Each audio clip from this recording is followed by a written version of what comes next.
¿Cómo están? Hoy vamos a tener otra, otra clase. Vamos a resolver lo que es la autonomía del virreinato peruano durante el siglo XVII, aspectos económicos. Anteriormente habíamos trabajado la unidad 4 y vamos a trabajar el tema 5 del libro Fuentes Históricas para tercer grado de secundaria. Bueno, empecemos. Dice, durante mucho tiempo se había planteado que durante el virreinato las actividades económicas se centraron en la minería y que las riquezas extraídas fueron llevadas en su totalidad a España. Es un hecho que la minería, así como otras actividades, ¿ya? Fue controlada por el Estado virreinal para generar más rentas en favor del Tesoro español. Sin embargo, en la actualidad, algunos investigadores sugieren que los peruanos empezaron a alcanzar en el siglo XVII una relativa autonomía en diversos campos como la economía, donde se incubó la autogestación de recursos. Sostiene que la producción minera generó un consumo interno que llevó a una diversificación económica y a una consolidación de las élites criollas. Entonces, si se dio cierta autonomía económica y la economía se diversificó, preguntas, ¿cómo se generó la autogestión de recursos? ¿Cómo pudo darse esta autonomía? ¿Y qué aspectos se dio la autonomía económica? ¿Quiénes se beneficiaron? Antes de empezar, escoge una de las preguntas y elabora una hipótesis que le dé respuesta. Bueno, como ya saben, tienen que escoger una de estas preguntas y entonces luego, al final, lo van a tener que desarrollar, ¿no? Por ahora, solamente escojan. Aquí vemos un grabado del siglo XVI, es la Villa Imperial de Potosí, de la obra Crónica del Perú de Pedro Cieza de León. ¿No? Es el lugar donde pues había minerales, ¿no? De ahí sacaban muchos minerales, las minas de Potosí. A continuación te presentamos una serie de fuentes históricas primarias y secundarias que abordan aspectos relacionados al ámbito económico del Perú en el siglo XVII. El análisis y la contextualización de la información de estas fuentes te permitirán elaborar interpretaciones históricas sobre el proceso de autonomía económica y de cómo este proceso influyó en la vida cotidiana de la población. Entre estas fuentes tenemos la producción minera en el virreinato peruano durante el siglo XVI y XVII, el auge de la minería de plata y sus implicancias, la evolución del ciclo de producción de plata durante el siglo XVII, causas de merma en la llegada de metales preciosos de América a España, la diversificación en la producción económica del Perú virreinal, los casos de Nazca y Saña. Bueno, todos estos temas son los que vamos a trabajar en esta unidad. Empecemos. Dice, información útil. Martín de Murrúa fue un cronista y religioso español que perteneció a la Orden Nuestra Señora de la Merced.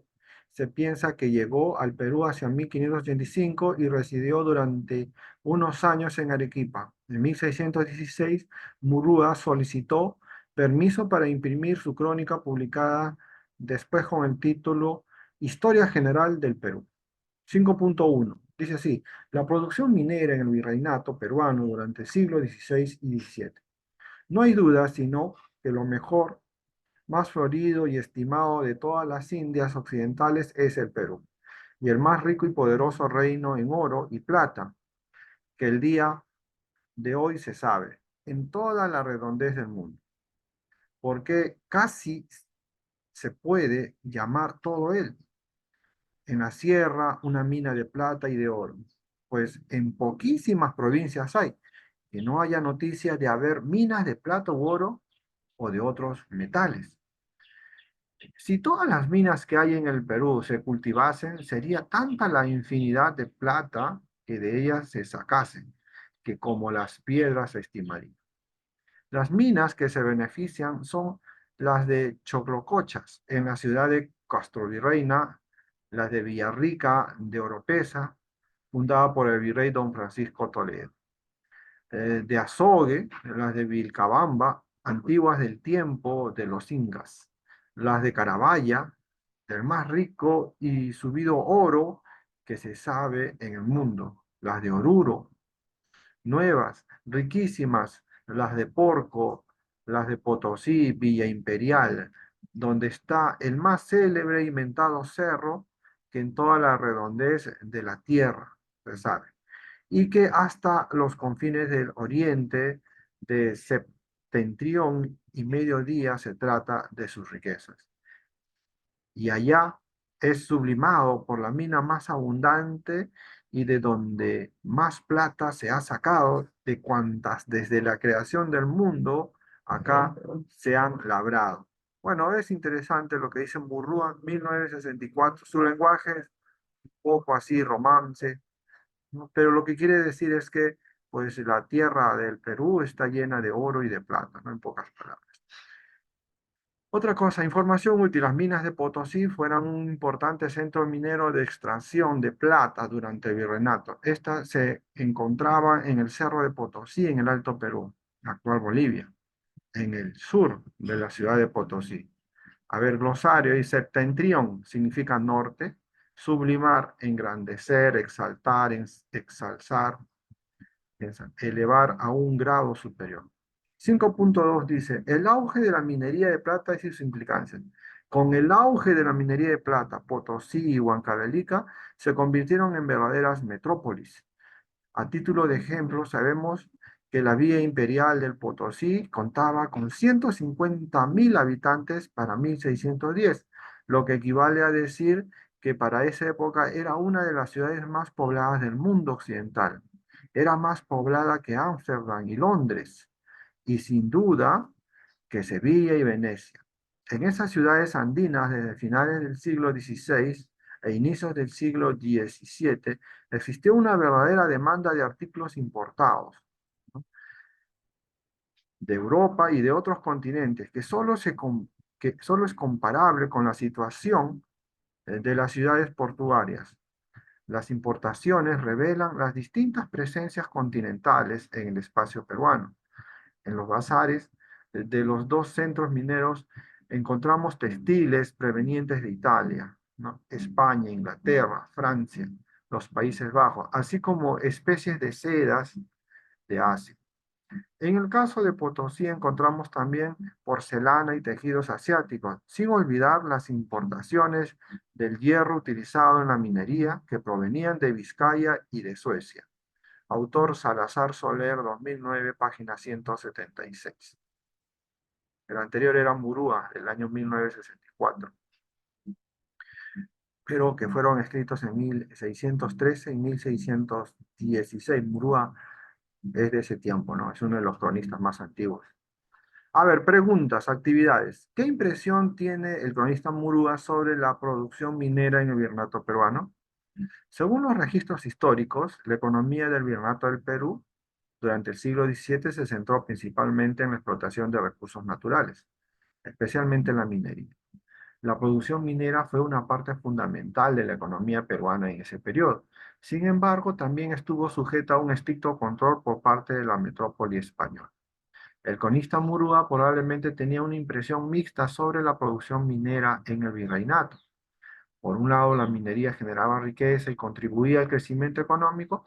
Por otro lado, también estaba asociada con la explotación de los trabajadores indígenas y las condiciones difíciles en las minas. Las leyes y regulaciones buscaban preservar los intereses de la corona y mantener la estabilidad económica. En resumen, la producción minera en el Virreinato del Perú durante el siglo XVII fue un tema complejo, con aspectos positivos y negativos. La economía estaba estrechamente vinculada a la minería, pero también enfrentaba desafíos relacionados con la administración y la explotación de los recursos naturales. Bueno, entonces, así es como se encontraba en ese tiempo. Otra pregunta, ¿qué relación existió entre la actividad minera y el desarrollo de ciudades como Potosí y Huancavelica? ¿Qué sectores sociales se beneficiaban? Utiliza la información de ambas fuentes para dar tu respuesta. Bueno, la actividad minera tuvo un impacto significativo en el desarrollo de las ciudades de Potosí y Huancavelica durante los siglos XVI y XVII. A continuación te proporciono una respuesta basada en la información. 1. El desarrollo de ciudades como Potosí y Huancavelica. La minería era una actividad muy lucrativa en esas ciudades, ¿no? Atraía trabajadores de todas partes del mundo, lo que contribuyó al rápido desarrollo de Potosí y Huancavelica, ¿no? Estas ciudades se convirtieron en importantes centros comerciales y económicos debido a la actividad minera. La actividad minera generó riqueza para estas ciudades, permitiéndoles desarrollarse rápidamente. Dos, sectores sociales beneficiados. Trabajadores mineros, los mineros, tanto locales como extranjeros, se beneficiaron directamente al encontrar empleo en las minas.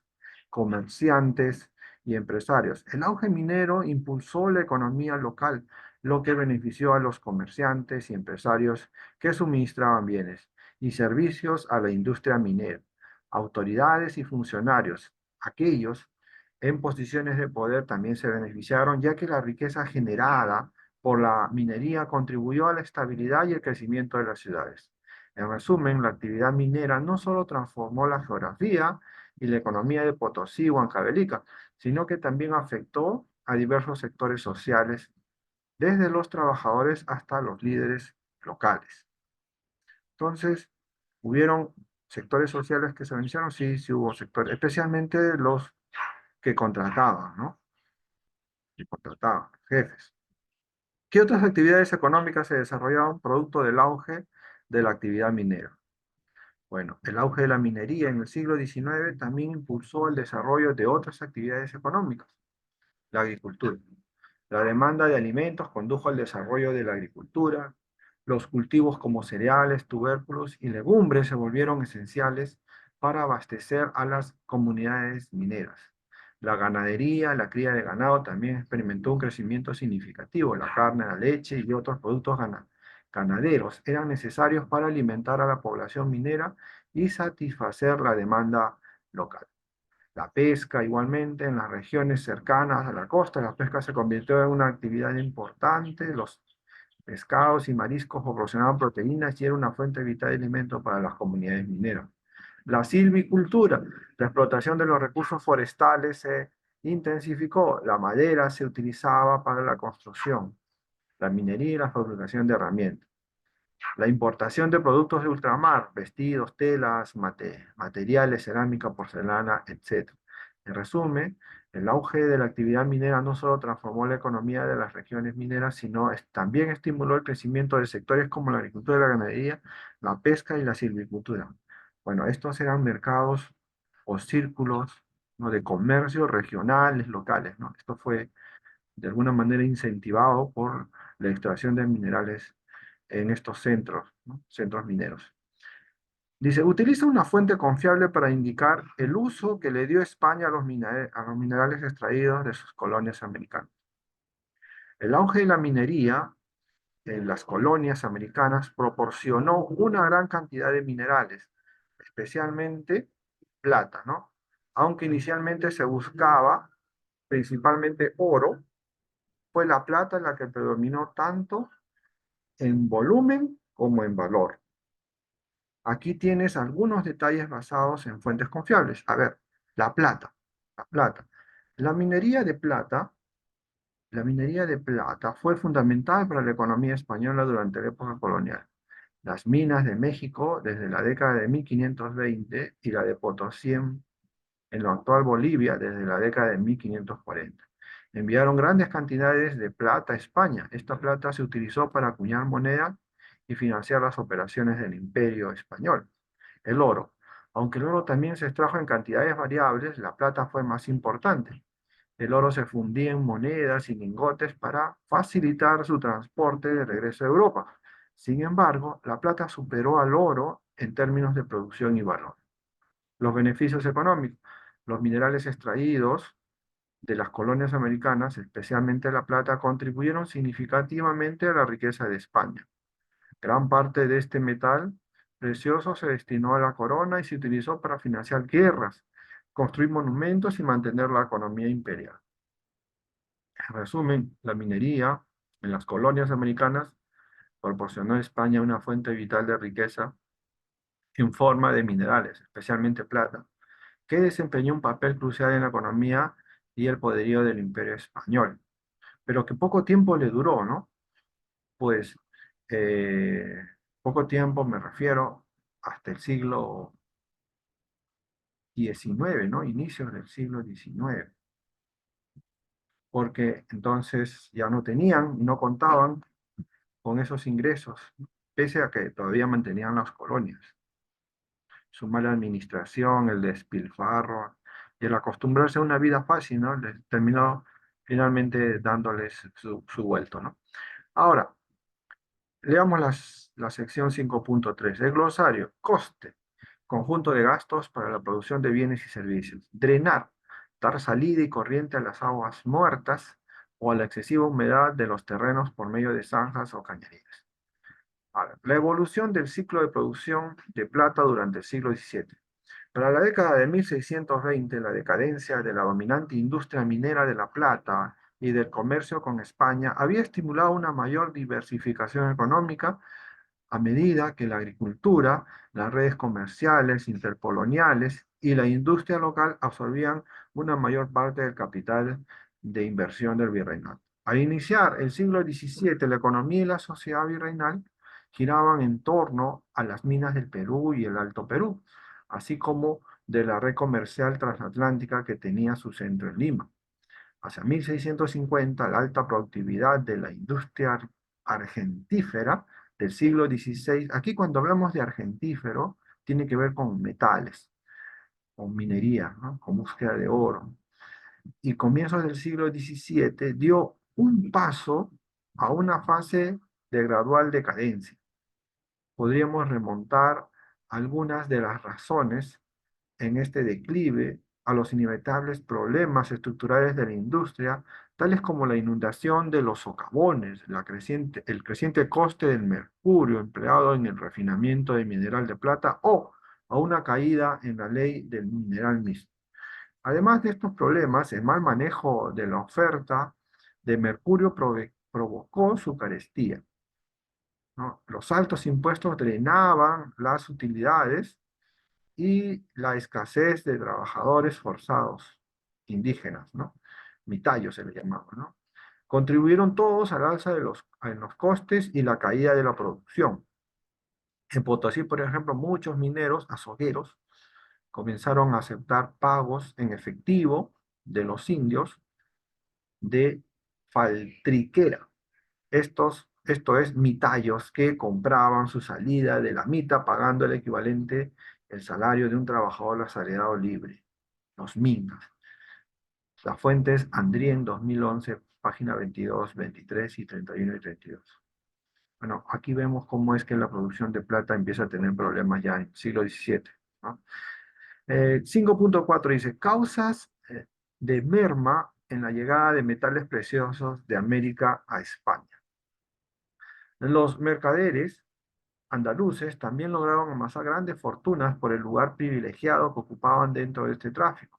Pero en el siglo XVII la llegada de metales preciosos de América a España bajó. Para el caso de la región andina, esta disminución no se debió a la existencia de una crisis general. Indudablemente hubo cambios en el comportamiento atlántico. La producción de la mina de Potosí presentó fluctuaciones, la población indígena mermó y se formaron haciendas, pero estos hechos no obedecieron que habría afectado severamente el territorio sudamericano. Más bien, tanto la caída de remesas oficiales como los cambios del movimiento comercial muestran la progresiva pérdida de la capacidad de España y de la hacienda imperial de obtener ingresos del virreinato del Perú. Así, por un lado, en el Perú, la presión fiscal fracasó y la mayor parte de los gastos públicos fueron retenidos en América. Por el otro, la economía americana sí se diversificó. Suárez 2001, páginas 5 y 6. Entonces, aquí ya vemos una explicación de que la economía en el virreinato peruano se estaba diversificando, ¿no? Entonces, módulo de biblioteca, si quieres saber más sobre la producción minera en el virreinato, consulta el capítulo Aspectos Económicos Coloniales de la Enciclopedia Historia del Perú del módulo de biblioteca. Bueno, ahí tienen una referencia para poder investigar más. A ver, en cuanto a actividades, preguntas. Describe la evolución de la producción minera durante los siglos XVI y XVII. Luego responde, ¿se puede decir que la producción minera fue estable y por qué? Bueno, durante el siglo XVI se extrajeron aproximadamente 4.000 toneladas de oro y 8.000 toneladas de plata de América. Estas cifras representan el 60% del oro y el 80% de la plata que circulaba en Europa en ese momento. La minera experimentó altibajos en términos de producción.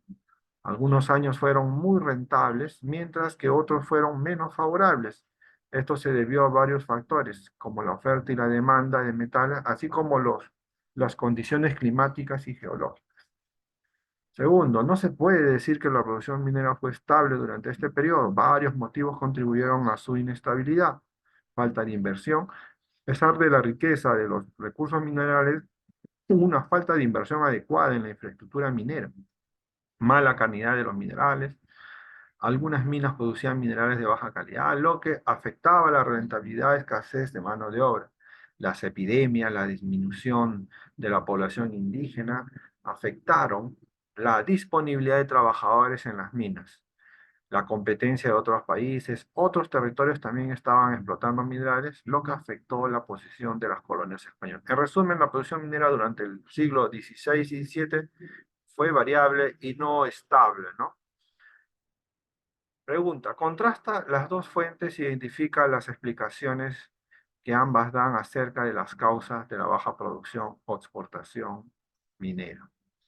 Bueno, eh, cuando habla de dos fuentes son estas que están acá, ¿no? La 5.3 y la 5.4, ¿no? Entonces ustedes cuando leen se podrán dar cuenta de que existen algunas razones, ¿no? Por la cual empezó a haber una decadencia. Por ejemplo, acá señala, ¿no? Problemas estructurales de la industria, tales como la inundación de los socavones, el creciente costo del mercurio, ¿no? Para poder refinar el mineral, ¿no? El mal manejo de la oferta del mercurio, ¿no? Y, por ejemplo, también, ¿no? El alza de los costes, la caída de la producción, ¿no? Y cómo los azogueros, ¿no? Los trabajadores empezaron a aceptar pagos, ¿no? Para poder de alguna manera comprar su salida, o sea, ya no querer trabajar, ya no trabajar. Y entonces acá también vemos de que hay otras razones, ¿no? Y aquí la respuesta es, ¿no? El incremento del precio del mercurio, la inundación de los socavones, la caída de la ley de mineral, el mal manejo de la demanda, la escasez de los trabajadores, el incremento del coste de extracción por la insuficiencia cantidad de mineros, insuficiente cantidad de mineros, la presión fiscal, la progresiva pérdida de capacidad de España para poder administrar, ¿no?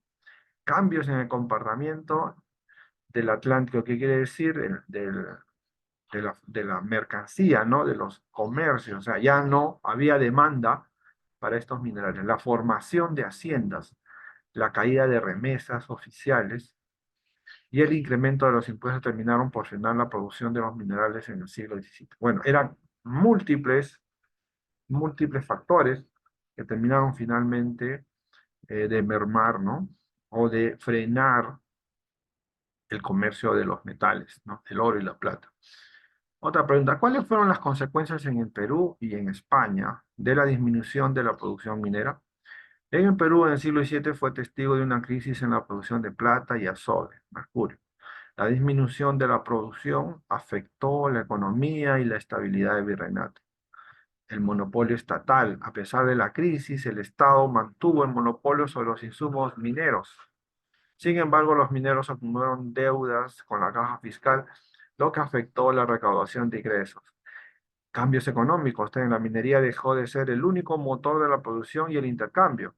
Otros sectores, menos vinculados al mercado exterior, comenzaron a compartir su papel, adaptándose a las necesidades locales. La disminución de la producción minera afectó las exportaciones a España y la retención de ingresos fiscales en América. Aunque no fue parte de una debacle económica general, sí reflejó los problemas financieros de la minería y la administración caótica del virreinato.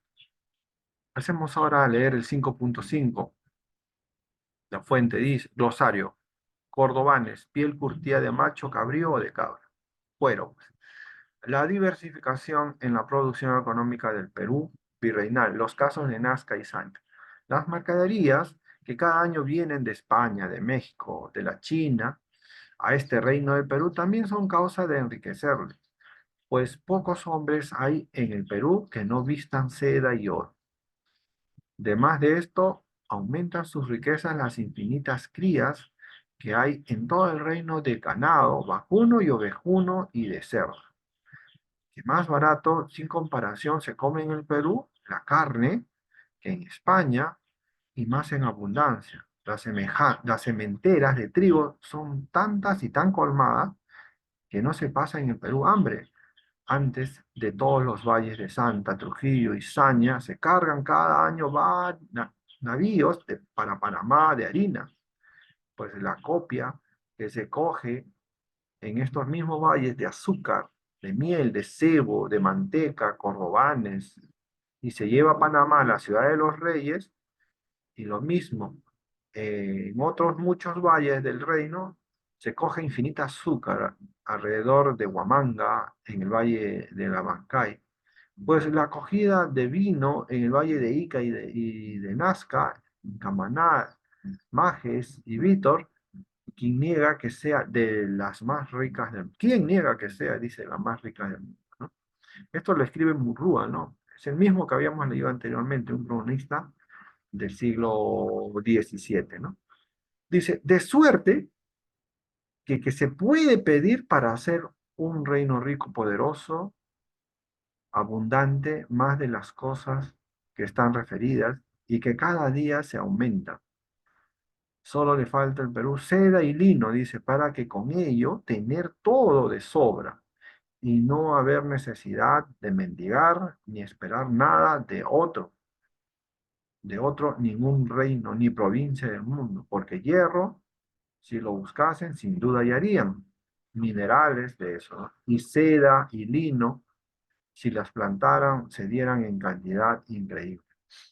Entonces Murrúa decía, en el Perú hay todo, se come bien, se vive bien, no hay necesidad de nada, solo hace falta plantar lino y seda, que eran las telas que en ese tiempo se usaban para los vestidos, ¿no? Entonces, a ver, actividades. Algunas investigaciones sostienen que en el siglo XVII, en el virreinato peruano, se estaba produciendo una diversificación de la economía. El texto de Monrúa sostiene esos planteamientos o los contradice la pregunta. Justifica tu respuesta utilizando información de esta fuente. Es importante destacar que aunque algunas investigaciones sugieren una diversificación económica en el siglo XVII, el testimonio de Murúa como cronista de la época confirma tal posición, pues no solo sostiene que la economía en el virreinato se basa en la minería y el comercio de metales, sino que exporta otros productos a Panamá y España. Sin embargo, Murrúa era un mercenario corrupto y abusivo, según Guamampoma. Bueno, eso es, ¿no? Guamampoma tenía una tirria con Murrúa, aunque no lo dice acá, pero eso no deja de, o sea, el que hayan tenido problemas los dos, no deja de ser cierto lo que señale Murrúa, ¿no? ¿Qué se producía en las diversas regiones listadas por Murrúa? Carne de ganado, vacuno, ovejuno, de cerdo, sementeras de trigo, esto en el Santa, Trujillo y Saña, ¿no? Por el sur, por el norte, ¿no? Azúcar, miel, cebo, manteca y cordobanes, ¿no? Este por la Sierra Central, ¿no? Huamanga, Huancay. Por la costa, ¿no? En Vino, en Nazca, Camaná, Majes y Víctor. Estas son zonas de Arequipa, ¿no? Entonces, Murúa señala que eso lo producía el Perú, ¿no? En el antiguo virreinato. Averigüen fuentes confiables si en la actualidad en estas regiones se sigue extendiendo los mismos recursos. Bueno, bien sabido es que vino se sigue produciendo en Ica, hay una vendimia cada año ahí, ¿no? Y también, según las azucareras, bueno, en la Libertad, ¿no? Ahí siempre se produce azúcar, ¿no? Azúcar para monga viene de por allá, ¿no? Entonces, ahí estaban las azucareras. Bueno, de lo que se ha señalado, por lo menos estos dos, sí, hasta ahora se siguen manteniendo, ¿no? También habría que señalar que los cueros, ¿no? Cueros también en Arequipa, ¿no? Cueros de ganado. de ahí en esos lugares, ¿no? Ahora hay otros centros, ¿no? De producción que han aparecido, ¿no? Los cuales no se encuentran en estos tiempos en los cuales estamos abordando. A ver, dice, la diversificación económica, el caso de las haciendas de los valles de Lima, el 5.6. En el 5.6 vemos un cuadro donde dice producción de los valles de Lima hacia el siglo XVIII. Entonces aquí vemos una cantidad de productos, el número de haciendas y los valles en los que aparecen en el cultivo. Entonces esto es muy interesante, es un cuadro que ha sido escrito por De Vegas en el año 1996, página 223, y señala los números de haciendas, ¿no? Entonces, había haciendas en Caraballo, en Magdalena, Surco, Ate, Pachacamac y Lurigancho, Huachipa, ¿ya? El módulo de biblioteca, y si quieres saber más sobre la producción agrícola del Virreinato Peruano, consulta el capítulo Aspectos Económicos Coloniales de la Enciclopedia Historia del Perú del módulo de biblioteca. El retrato dice ahí, figurita, leer las fuentes implica sacar conclusiones de la información que interpretas de las fuentes, comparar lo que dicen los autores y recurrir a otras fuentes para comprender mejor lo que estás analizando. Bueno, aquí, luego la pregunta va a venir, podemos encontrar que hay números de haciendas que producen alfalfa, una cantidad tremenda, ciento. ¿Y para qué producían alfalfa? Bueno, era para dar a comer al- a los animales, ¿no? A los animales que producían cuero, por ejemplo, que producían carne, ¿no? A los mismos caballos, ¿no? Que era el móvil para ese tiempo, ¿no? Miren acá, por ejemplo, las cementeras, ¿no? Las cementeras, ¿no? También está el maíz, ¿no? Cómo producía papas, trigo, los pastos, la grama, ¿no? Alfalfa es una cosa, ¿no? Y pastos y grama es otra cosa, ¿no? Ambos sirven de forraje para los animales, ¿no? El frijol, mulas y burros, a ver, producían también en ese tiempo, ¿no? Bueno, bien, a ver, dice, 5.7, la producción de las haciendas coloniales y su relación con los mercados. Las haciendas coloniales se organizaron en función de un producto para el mercado. Estas haciendas necesitaban adquirir la mayor cantidad de terrenos irrigados y planos. Sin embargo, debido a la escasez de recursos tales como la mano de obra en un primer momento, se impuso el criterio de maximizarlos por medio de la paulatina concentración de los terrenos. Los españoles trasladaron sus nuevas técnicas a los dominios de la hacienda e incorporaron también las técnicas indígenas. Juntaron la mano de obra en un solo espacio, planificaron el trabajo, impusieron un patrón de cooperación simple. Las haciendas tienen como sustento económico la producción para el mercado. El área centralizada de producción estaba siempre ubicada en el piso del valle, que circundaba quebradas cerradas por pequeños afluentes del Río Grande, de los cuales se obtenía el agua para el riego de las pampas. A su vez, estas quebradas definían un espacio natural de expansión de las haciendas hacia pisos ecológicos diferentes a los del valle. Glave, 2009, página 438. Glosario. Amerindios. ¿Qué significa? Conjunto de grupos humanos constituido por los primeros habitantes de la América y sus descendientes contemporáneos. Tierras vacas. Terrenos que no tienen propietarios legales reconocidos. Se les llamaba también tierras vacantes. A ver, 5.8.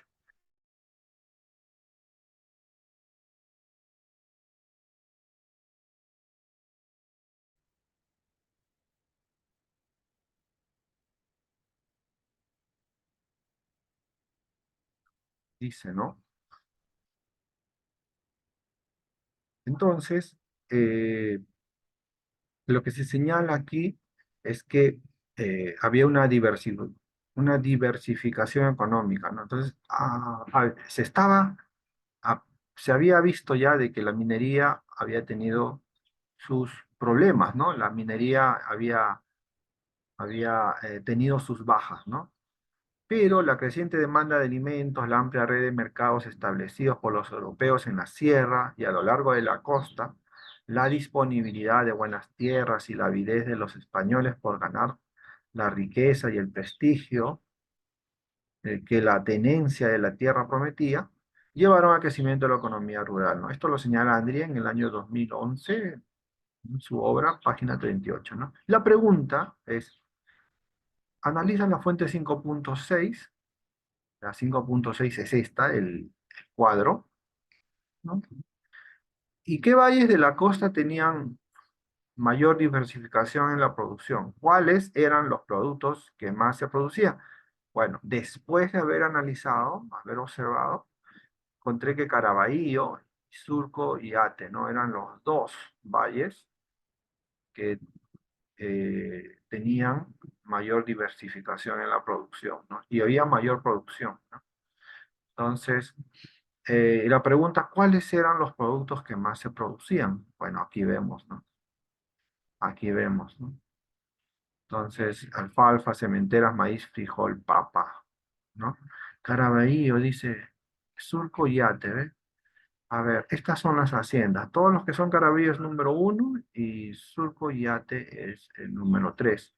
Y si ustedes se dan cuenta, pues el uno está en todos, mire, ¿ves? Uno, casi todos tiene uno. O sea, las haciendas de Caraballo pues producían la mayor cantidad, casi, ya estaba diversificado, producía alfalfa, trigo, verduras, todos los carneros, qué sé yo, bueyes, caballos. Y también Surcoyate, ¿no? Surcoyate pues era en ese tiempo, ahora ya está poblado, pero era pampa, ¿no? Pura pampa. Y eran chacras y corrales, ¿no? Y tenían igualmente, producían todo este tipo, ya sea de verduras, ya sea de granos, y también habían establos, ¿no? Habían, incluso, mira, ve, ladrillos, losas, ¿no? Habían entonces ahí, uno y tres, fíjense, ¿ah? Se producía cal, ladrillos y losas, ¿no? Cal, ¿no? Qué interesante. La cal es un proceso donde se cocina la piedra, ¿no? Y había que tener ahí una especie de hornos, ¿no? Y lo mismo, los ladrillos se tienen que cocinar en hornos, ¿no? Las losas, pues, ese proceso, muy interesante. Bueno, entonces, en las actividades, ¿qué tipo de producción se estableció en las haciendas durante la colonia? ¿En función de qué factor se decidía qué sembrar? A ver, la economía de las haciendas giraba en torno a las demandas del mercado. La economía rural florecía mientras la minería sufría bajas. Esto debido a las enfermedades que asolaban a la población indígena, que los obligaba a buscar otros lugares más poblados. Entre tanto, los productos que se sembraban en los valles tenían mayor demanda. Bueno, aquí hay una migración, ¿no? Del campo a la ciudad, ¿no? De lo rural a lo más urbano en busca de refugio, en busca de mejoras, ¿no? La gente moría en los campos y entonces los familiares salieron de los campos porque ya no tenían nada, dejaban sus tierras y se iban a buscar otras fuentes, ¿no? Para poder sobrevivir. Muchos se fueron a las ciudades pobladas, ¿no? En esos lugares, pues ahí tenemos a Cusco, a Lima, ¿no? Ayacucho, Arequipa, esos lugares donde había mayor comercio. ¿Cuáles fueron los factores que influenciaron en la formación y desarrollo de las haciendas? Tras la conquista, los españoles recibieron tierras y expropiaron las mejores tierras de cultivo a las poblaciones indígenas como parte del sistema de repartimiento. Estas tierras se convirtieron en la base para la formación de las haciendas. Los encomenderos eran los beneficiarios de estas concesiones. Ellos establecieron sus propiedades agrícolas y ganaderas explotando a los indígenas que habían sido sometidos al sistema de encomienda. Trabajaban en las haciendas como peones agrícolas y ganaderos. Los españoles introdujeron nuevas técnicas agrícolas y herramientas en las haciendas. Estas innovaciones contribuyeron al crecimiento y diversificación de las haciendas. Las haciendas producían bienes para abastecer los mercados locales y regionales. Además, las haciendas estaban conectadas a las rutas comerciales que llevaban a los puertos y finalmente a España. Entonces, aquí vemos los factores, ¿no? Que influenciaron la formación y desarrollo de las haciendas. Otra pregunta, ¿a qué se denomina economía rural? Describe cómo fue desarrollado. ¿A quiénes benefició el crecimiento de las haciendas? ¿Cuál fue la importancia de las haciendas? Economía rural se refiere a todas las actividades económicas que se desarrollaron en zonas rurales, es decir, en áreas fuera de las ciudades y centros urbanos. La economía rural es responsable de la producción de alimentos que abastecen a las ciudades y a la población en general. La agricultura y la ganadería son sectores clave en la producción de alimentos y el abastecimiento de los mercados. Las haciendas se formaron principalmente después de la conquista de los territorios americanos. Los principales beneficiarios fueron los encomenderos, quienes recibieron tierras y poblaciones indígenas como parte del sistema de repartimiento. Los encomenderos y terratenientes fueron los principales beneficiarios, administraban estas propiedades para obtener beneficios económicos. Las haciendas producían bienes para abastecer los mercados locales y regionales, generando ingresos para los propietarios. Producían alimentos y materias primas esenciales para la colonia. Contribuyeron al crecimiento económico y al abastecimiento de las ciudades. Desempeñaron un papel en la consolidación del poder y la riqueza de los encomenderos y la metrópoli española. Bueno, ya vemos quiénes fueron los que se beneficiaron finalmente, ¿no? ¿Cuáles son los cambios y las permanencias respecto a la producción agrícola en el virreinato? A medida que avanzaba el periodo colonial, se introdujeron nuevos cultivos en el virreinato, como el trigo, el arroz, la cebada, el centeno, las lentejas, los frijoles, la lechuga, las coles, las espinacas, el apio, los espárragos, las zanahorias, los nabos, las beterragas y los frutos cítricos. Esta diversificación permitió una mayor variedad de alimentos y materias primas. Se introdujeron nuevas técnicas de cultivo como la rotación de cultivos, la irrigación, el uso de abonos naturales y la selección de semillas. Estas prácticas mejoraron la productividad y la calidad de cultivos. A partir del siglo XVIII se observó un aumento en la producción agrícola debido a la opción de estas nuevas técnicas y la diversificación de cultivos. ¿Cuáles son las permanencias en la economía agrícola? La agricultura en el virreinato dependió en gran medida de la mano de obra esclava. Los españoles importaron esclavos africanos para trabajar en las plantaciones de caña de azúcar y tabaco, mientras que los pueblos originarios fueron sometidos a trabajos forzados en las minas y las haciendas. Legado en la actualidad, la agricultura en el virreinato dejó un legado duradero en la región. Las técnicas agrícolas introducidas durante la época colonial continúan siendo utilizadas en los países de la América Latina. Bueno, ciertamente todavía nuestra agricultura en algunos aspectos sigue siendo virreinal, ¿no? No ha avanzado, ¿no? Pero bueno, esos fueron las permanencias, ¿no? A ver. 5.9 dice, información, el monopolio comercial fue impuesto por la monarquía española a sus colonias en América. A través de esta decisión, los habitantes de América solo podían comerciar con barcos españoles autorizados y cualquier transacción con otro país u organización estaba prohibida. A ver, entonces, 5.9 leamos. La diversificación económica, las manufacturas coloniales. No obstante, un régimen de monopolios mercantilistas, como el que regía el colonialismo español, estableció restricciones y prohibiciones para el ejercicio de ciertas actividades en el Perú. Las restricciones más notorias estuvieron relacionadas con el comercio con otros países.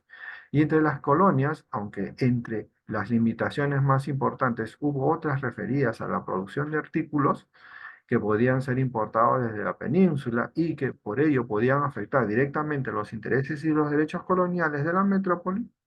Entonces, la imposibilidad de satisfacer las demandas de un creciente mercado colonial en Perú fue un fuerte impedimento para llevar las restricciones y prohibiciones a la práctica. Era imposible que la industria metropolitana cubriese las necesidades de mercados tan amplios, vastos y lejanos como los americanos, empezando por las prendas de vestir. Los habitantes de la colonia requerían de una amplísima variedad de textiles de lana, algodón, lino y seda, así como calzado y sombreros. Por ello, una buena parte de la población confeccionaba su propia vestimenta en casa. La vida cotidiana demandaba candelas de cebo y velas de cera, jabón de cebo, vidrio, vasijas de barro, bridas y sillas de montar, recipientes y otros objetos de badana y cuero, tabaco, mobiliario, doméstico y materias de construcción, de madera, silla de barro, piedra, arena y cal, además de artículos alimenticios elaborados tales como harina, manteca, carnes, conservas, azúcar y mieles, vino y aguardiente, aceite y un largo etc. La mayor parte de los materiales de construcción y bienes alimenticios debió ser confeccionado necesariamente en el país, pero otros artículos bien pudieron ser importados, ¿no? Además de la imposibilidad real de abastecimiento desde la metrópoli y de ciertos artículos, se confeccionaban ineludiblemente en la colonia. Otros factores incidieron en la anulación de las medidas restrictivas y prohibiciones a la producción colonial. Como en tantos otros asuntos, las normas que prohibían determinadas actividades fueron eludidas por medio de excepciones que la corona, los virreyes, los cabildos o los corregidores otorgaban a particulares a través de favores o el pago de dinero, composiciones, así como la actualmente denominada informalidad empresarial. Esto ha sido tomado de Quirós, año 2009, página 171. ¿Qué son bridas? Frenos del caballo con las riendas y todo el correaje que sirve para sujetarlo a la cabeza del animal. Bueno, entonces, pese a las restricciones, había formas de cómo eludir, de cómo darle vuelta a la ley, ¿no? A la norma. Entonces, en el virreinato peruano se producían mercancías que bien podían competir con las mercancías que venían de España o de otros países, ¿no? 5.10 dice, la diversificación económica, las manufacturas coloniales, los obrajes, a pesar de que el nacimiento textil obrajero americano estuvo marcado por el estigma de producir solo telas burdas, o sea, telas simplonas, no tan finas, los obrajes pasaron a constituir un sector muy importante y excepcional de la economía colonial. Por su calidad, la producción textil fue dejando atrás esa mácula y a diferencia de la minería que estuvo volcada principalmente hacia las plazas metropolitanas, se destinó a los mercados locales o interregionales, especialmente mineros. El destino de su producción distanció a los obrajes de algunos sectores agrícolas y ganaderos dedicados a la economía de subsistencia o a su abastecer al pueblo o ciudad circunvecina, mientras que las necesidades de factores de producción de los obrajes al lado de los alcances mercantiles y el servicio que le prestaron a la estructura social dominante los convirtieron en verdaderos pilares de economía regional colonial. Desde mediados del siglo XVI se produjo en los obrajes una acumulación, reproducción importante en bienes de capital, mano de obra, insumos, transporte, y paralelamente se ensanchó la frontera agrícola de las empresas para alimentar a los operarios ya anaconizados y brindarles a la vez una parcela de tierra en condición de uso, más no de propiedad. Este proceso de acumulación que se produjo año tras año llevó a los obrajes a incrementar sus bienes de capital y consecuentemente le facilitó el aumento de su producción y sus ganancias debido a una mayor apropiación porcentual del trabajo directo de los llanas que les pertenecían por delegación de la corona española y al incremento del precio de sus productos, como también al cuidado que ponían en fabricar telas de mejor calidad, imitando con total acierto pañetas y bayetas europeas. Sagas 2009, página 522-524. Información útil, los obrajes fueron centros laborales dedicados a la manufactura de textiles e hilos de lana, algodón y cabuya. En el Perú, el primer oraje fue instituido por Antonio de Rivera en 1545. Llanas era el término que utilizaron los españoles para referirse a los pueblos indígenas que tenían de servidumbre, tanto en las encomiendas, en su mayor parte regentadas por caciques incas, como en las milicias, cumpliendo el rol de indios auxiliares. Bueno, aquí vemos entonces que, como les dije anteriormente, la producción textil era muy buena, ¿no? Los obrajes. Empezaron prácticamente a competir con mercadería que venía de Europa, ¿no? Entonces los hilanderos, los que trataban el algodón y los pelos de los animales que acá habían, vicuña, llama, alpaca, pues lo hacían muy bien. Entonces, la diversificación económica, la industria de fibra 5.11. Las casas tinas, dice, las productoras de jabón, junto con los trapiches y los molinos fueron las industrias que se establecieron en la Piura colonial, pero fue característica peculiar de la fábrica de jabón su carácter netamente urbano, a diferencia de las otras dos, ubicadas en las haciendas de Alto Piura o de la Sierra. En la región norte hubo dos zonas productoras de jabón, Piura y Lambayeque, centralizadas en las ciudades capitales. Las casas tinas son un signo de prosperidad de la actividad tinera y un índice de la situación local. El desarrollo de la ganadería y el predominio que de ella tuviera Piura desde mediados del siglo XVII hasta las dos primeras décadas del siglo XVIII permitió a los piuranos la implementación de la industria del jabón y luego su desarrollo. El siglo XVII fue la génesis y el periodo culminante de la industria tinera piurana, ¿no? Trapiche, molino para extraer el jugo de algunos frutos de la tierra como la aceituna o la caña de azúcar. ¿Cómo se produce el jabón? Bueno, el jabón se produce en base a la grasa de los animales, en este caso del chancho, ¿no? Pasa por un proceso, ¿no? Hace un proceso y producen jabón a partir de eso, con otros elementos, ¿no? Entonces, la pregunta es, ¿por qué la corona española había prohibido la producción de determinadas manufacturas en el virreinato? ¿Tuvo éxito esta prohibición? ¿Por qué? A ver, la primera pregunta de actividades. La corona temía que la producción autónoma en las colonias compitiera con los productos españoles. Por lo tanto, prohibió la fabricación de ciertas mercancías para mantener el monopolio comercial y proteger a los fabricantes en la península. Algunas manufacturas no prosperaron, no prosperaron en las colonias debido a las restricciones, por ejemplo, la producción de seda y vino, ¿no? Sin embargo, algunas manufacturas locales continuaron existiendo y compitiendo con los productos importados. La baja calidad y los precios más bajos de estas manufacturas locales les permitieron sobrevivir frente a la competencia europea. Bueno, la seda pasa por un proceso muy largo, ¿no? La seda se produce a partir de un gusano que tiene que ser criado en características muy especiales, ¿no?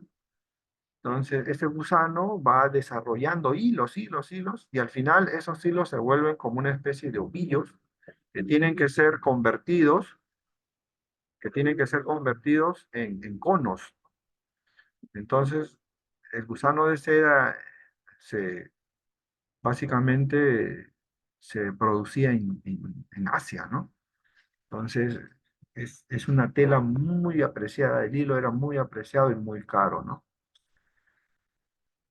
A ver, pues, siguiente pregunta dice, ¿por qué se comenzaron a producir manufacturas en el virreinato peruano? ¿Cómo se relaciona esto con la expansión de los obrajes? ¿Por qué crees que mejoró la calidad de los textiles producidos en los obrajes? En 1545 se fundó en Jauja el primer taller de manufactura textil, conocido como obraje. Aunque estos textiles no alcanzaron la refinada calidad de los antiguos peruanos, su producción era suficiente para satisfacer la demanda de los mercados urbanos y mineros. Los obrajes fueron instalados principalmente por los encomenderos, quienes tenían un gran poder y riqueza en las regiones, a pesar de que la corona española había prohibido la producción de tejidos en las colonias para proteger sus intereses comerciales. La demanda insatisfecha de estos productos en América obligó al rey a autorizar la creación de obrajes. Sin embargo, se estableció la condición de que solo produjeran tejidos de baja calidad. Para 1570, impulsados por el desarrollo económico peruano, los obrajes se multiplicaron, se fundaron talleres de diversas regiones como Cajamarca, Huamachuco, Huaylas, Conchuco, Paucar, Cusco y otros.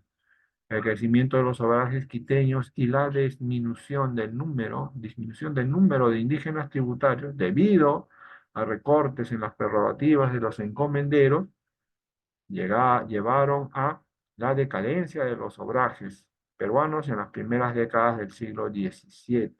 En la segunda mitad del siglo, debido a la escasez de mano de obra indígena, los nuevos propietarios recurrieron al empleo de asalariados y yanaconas como trabajadores permanentes. La mejora de la calidad de los textiles fue posible gracias a la eliminación del despilfarro y optimización de los procesos. Bueno, como contaban con mano de obra barata, al cambiar eso, entonces se mejoró la producción. ¿Con qué otras actividades económicas estaban relacionadas la producción de jabón en Piura? La producción de jabón de Piura estuvo relacionada con varias actividades económicas durante la época colonial. Las casas tinas, así se le llamaba, también conocidas como productoras de jabón, fueron una de las industrias establecidas en la Piura colonial. A diferencia de otras actividades como los trapiches y los molinos, las casas tinas tenían un carácter netamente urbano. La racionalidad económica utilizada por los piuranos se basaba en las características y posibilidades de su territorio.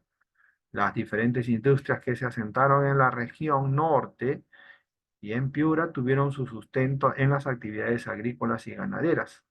Aunque la producción de jabón no fue la única actividad económica, se benefició de la disponibilidad de materias primas provenientes de la agricultura y la ganadería.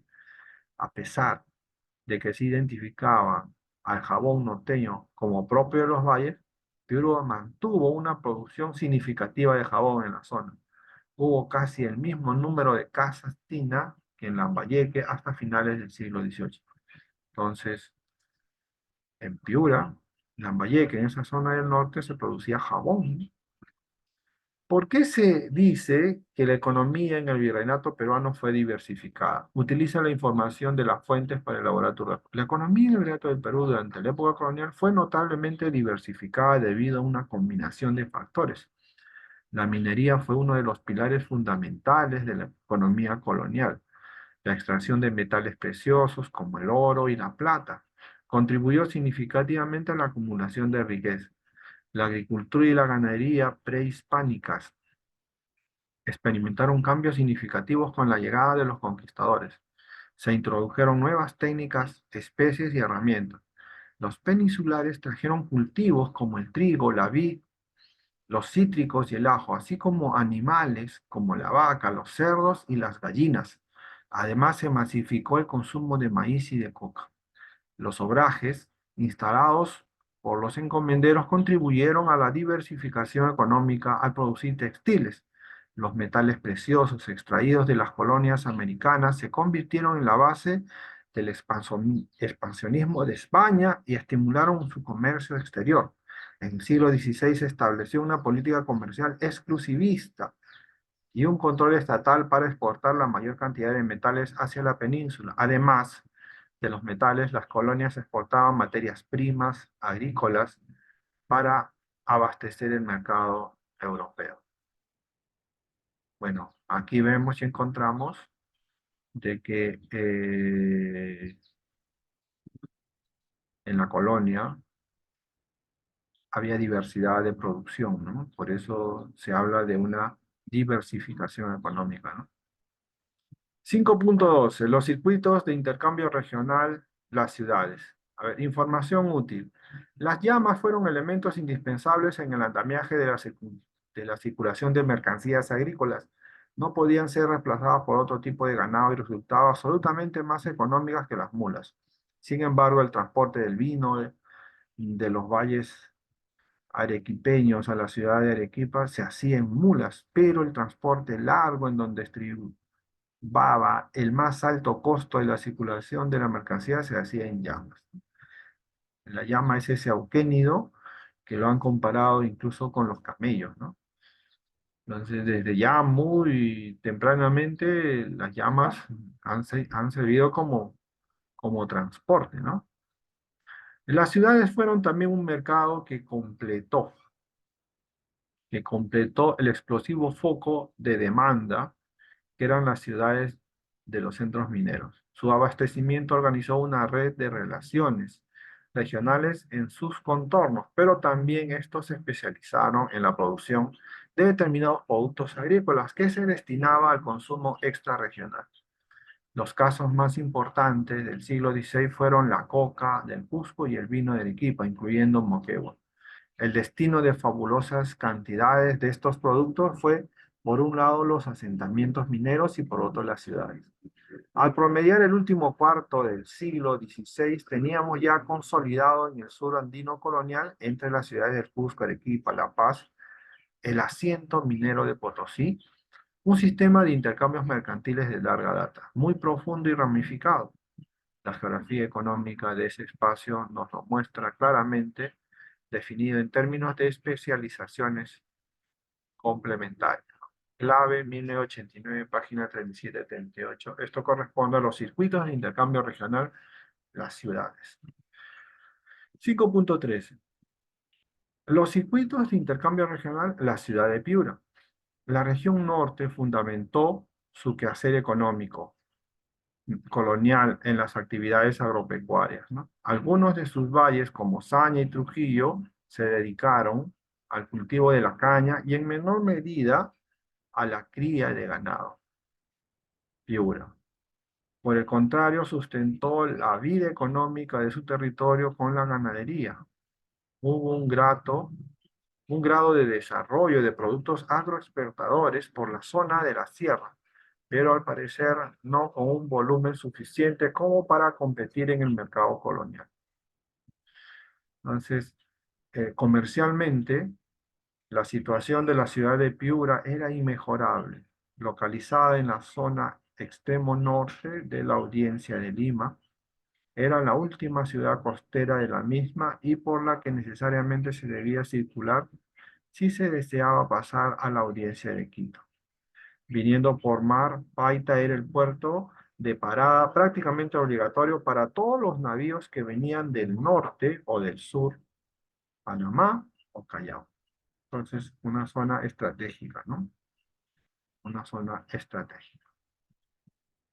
5.14. Bueno, esto sale de Aldana, 1988. 5.14. Los astilleros de Guayaquil. Información útil. La ciudad de Guayaquil perteneció al virreinato peruano hasta 1763, cuando fue incorporado al recién creado virreinato de Nueva Granada. Se llama mercado interno al conjunto de transacciones, compra y venta de bienes y servicios que se producen al interior de un país. Entonces, los astilleros de Guayaquil, de no menor importancia fue el papel de Guayaquil como productor de buques mercantes para el comercio y navegación en el Pacífico Oriental, conforme al Virreinato del Perú. Fue madurando lentamente en el siglo XVII, desarrolló su propio mercado, satisfizo buena parte de sus propias necesidades con sus propios productos y en general mantuvo una tendencia hacia la autosuficiencia. La gran marina mercante que surgió en respuesta a estas necesidades de transporte marítimo fue construida principalmente en los astilleros ubicados en las orillas del Guayas, elevando así a Guayaquil a una posición de primera importancia comercial, tanto como estratégica, eh, dentro de la jerarquía portuaria del virreinato. Clayton, 1978, página 147. A ver, 5.15. El poder de los comerciantes locales, el caso de Lima. Glosario. Gravar, establecer un impuesto o obligación económica. Durante el apogeo de la industria de plata, Lima y su ciudad portuaria del Callao conformaron el eje comercial del Perú hispano. Las leyes españolas exigían que todas las mercaderías europeas importadas fueran canalizadas a través del Callao, donde era más fácil supervisar y gravar el tráfico.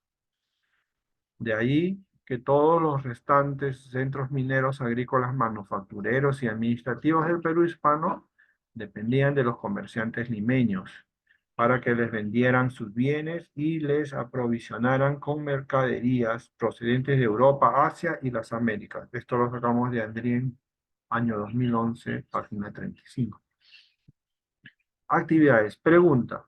¿Cuáles son los circuitos comerciales que se evidencian en las fuentes? ¿Qué productos se intercambiaban? Los circuitos comerciales en el Virreinato de Perú conectaban la capital con los puertos, ciudades y pueblos de la región. Por el sur peruano eran Cusco, Arequipa, Moquegua, La Paz, Potosí, por el lado de Bolivia, ¿no? Lo que ahora es Bolivia. Se intercambiaban metales preciosos, productos textiles, alimentos y otros bienes esenciales para el desarrollo económico. en la costa tenemos el Callao, Paita, Guayaquil y Panamá. Entonces estos eran los circuitos, ¿no? Y ahí están los productos también que se intercambiaban. ¿Cuál fue el rol de las ciudades en los circuitos de intercambio comercial? ¿Qué ciudades destacaron?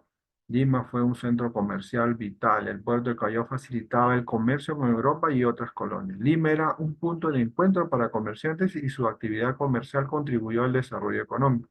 Cusco, la antigua capital del Imperio Inca, también tuvo un papel relevante en el comercio colonial. Su ubicación estratégica en los Andes la convertía en un punto de conexión entre las regiones del interior y la costa.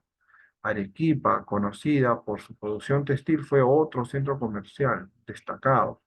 Sus obrajes y talleres textiles abastecían a la región y exportaban productos a otras colonias.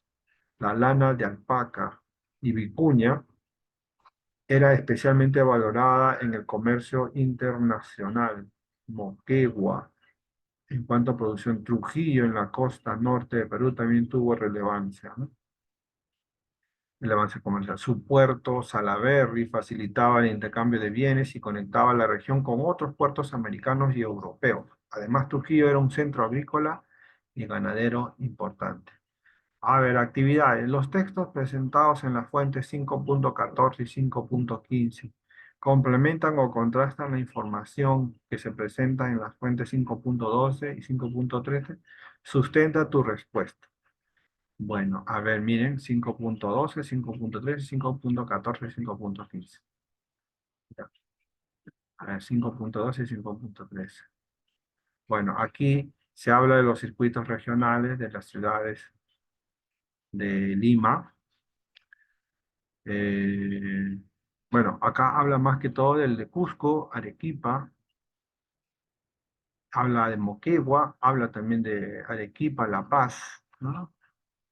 Entonces, estos son los circuitos regionales. Y aquí habla del circuito de intercambio regional, ¿no? La ciudad de Piura, donde se presentan los puertos, ¿no?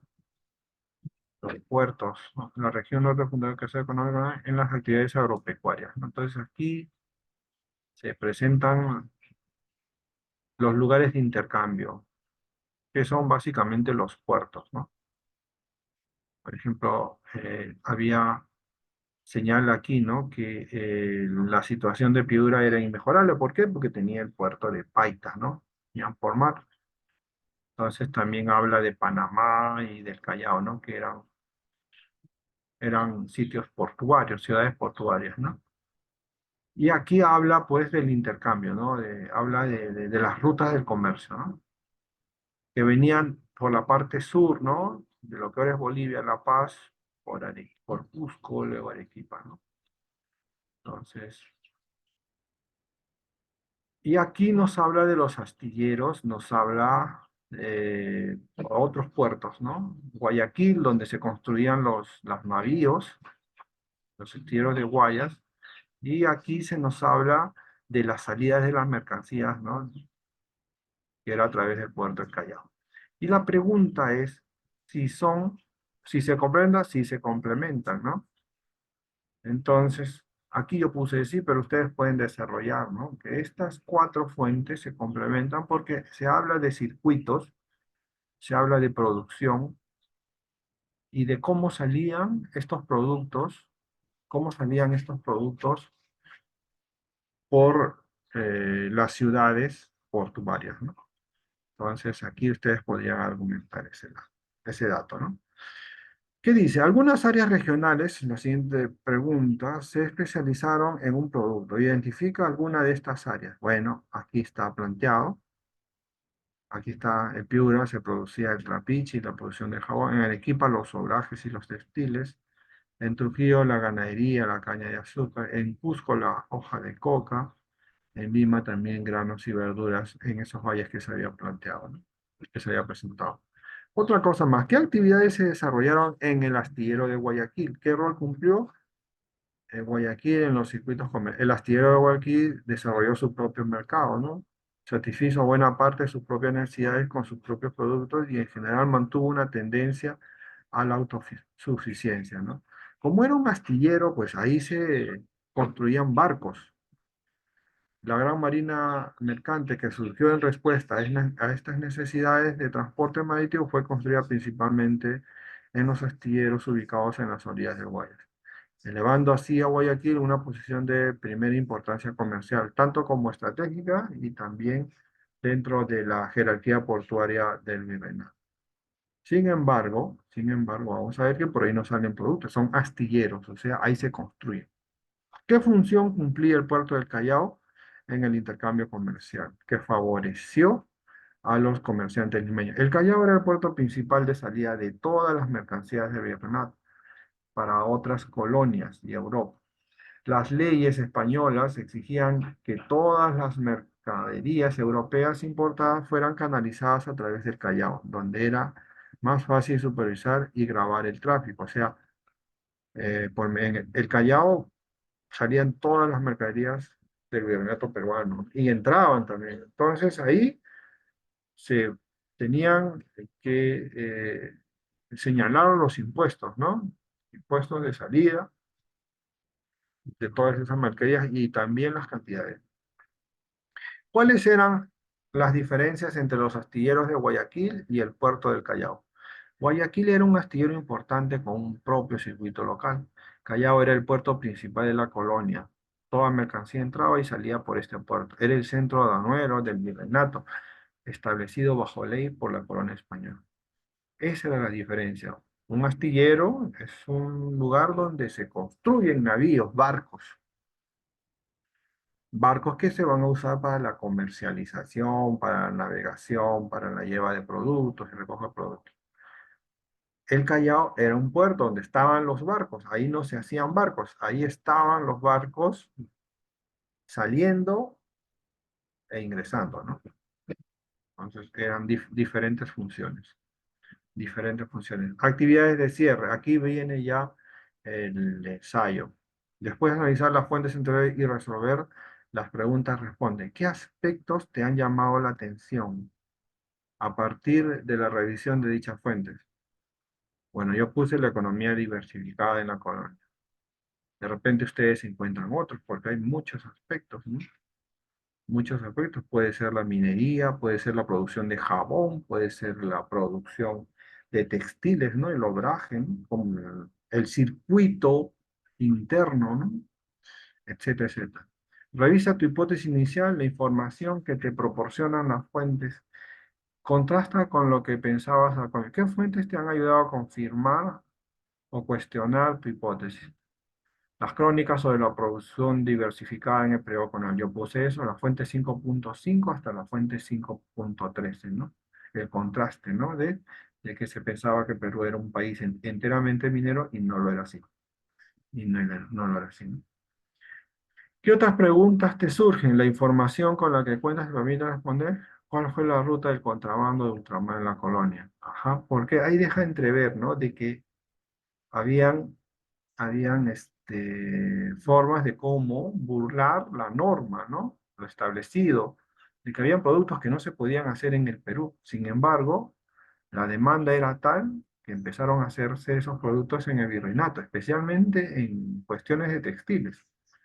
Y mi pregunta, ¿cuál era esa ruta, no? ¿Cómo se burlaban? ¿Cómo podían sacar mercadería de contrabando del Perú hechas aquí en el virreinato? Porque había compradores, ¿no? Debido a la demanda. ¿A qué conclusiones puedes llegar sobre la hipótesis de que en el siglo XVII empezó a generarse un tipo de economía que no dependía totalmente de la corona a partir de las fuentes revisadas? Existen evidencias y pruebas que muestran que en el periodo colonial se empezaba a manifestar una diversificación económica y no sola una dependencia nominal. Entonces, enteramente minero no fue. Y aquí está el desarrollo del ensayo, ¿no? Y están sus preguntas ahí. Dice, ahora que has analizado la información de la fuente, invitamos a elaborar un texto para responder a la pregunta que dijiste al inicio. Puedes tener en cuenta los siguientes aspectos.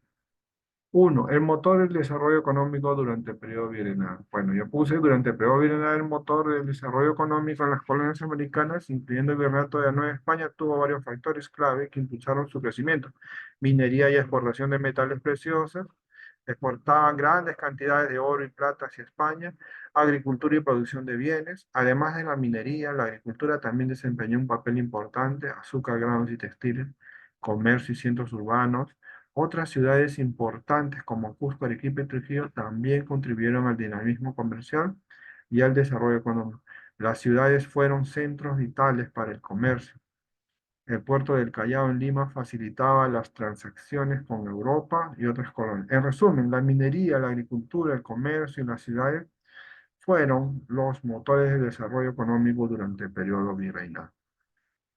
Dos, la disminución de la producción minera y la crisis del virreinato peruano. Bueno, fueron el resultado de varios factores interrelacionados. El agotamiento de las minas ricas, o sea, se acabaron las vetas.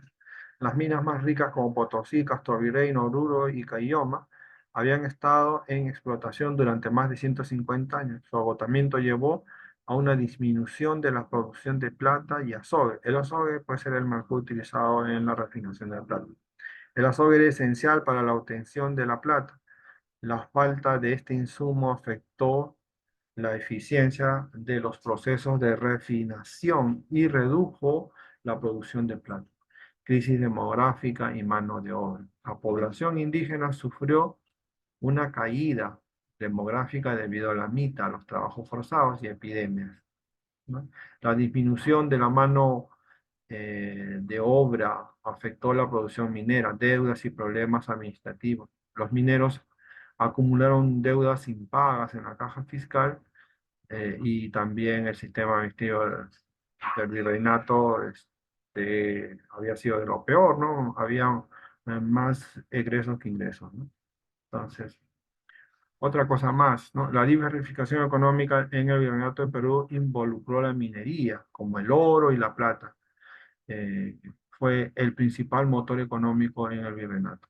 Las minas de Potosí, Castrovirrey, Oruro y Caylloma eran especialmente importantes. La agricultura y la ganadería prehispánicas experimentaron cambios significativos con la llegada de los españoles. Se introdujo nuevas técnicas, el trigo, la vid, los cítricos, las vacas, los cerdos y las gallinas se incorporaron a la producción agrícola. Cultivos y animales, la industria textil, los obrajes, talleres de manufactura textil abastecieron los mercados urbanos y mineros y el comercio, ¿no? Las ciudades como Lima, Cusco, Arequipa, Trujillo fueron centros vitales para el comercio y el Callao.